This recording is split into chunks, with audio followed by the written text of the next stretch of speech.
Is it normal for my son to watch me undress? My son is now married and 27 years old. He still watches me even though I'm 50 years old. It started when I caught him in action. He was in his 20s, and my poor boy didn't have a girlfriend at that time. I had stepped out of the shower to my room in my undergarments, drying my hair with a towel, to wear clothes that I had laid out on the bed. I would usually close my door to the room, but I must have forgotten that particular day, and that's when I saw my son walk past the room. Through the corner of my eye I could see him taking a quick peep at me, and when I had turned my face towards the door, he wasn't there anymore. It made me laugh.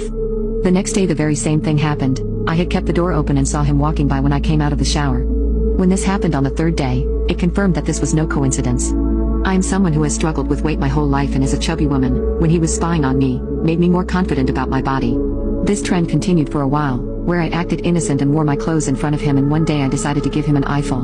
The next morning I stepped out of the shower naked. Judging by his look, this was something which my son hadn't anticipated. I looked towards the door, and this time he was too slow, and so I caught him officially. I called his name out and instructed him to come in. He walked in scared and had his head down, and apologized. I covered my breasts with one hand, and had my crotch covered with the other.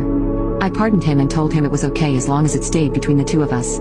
I uncovered myself and put hands on my hips and told him he didn't have to spy on me anymore and could just look at me whenever he wanted to. He was shocked and had his mouth open. He couldn't believe it. His eyes were fixated at my breasts. He became shy and he wanted to step out of the room, but I told him to stay put.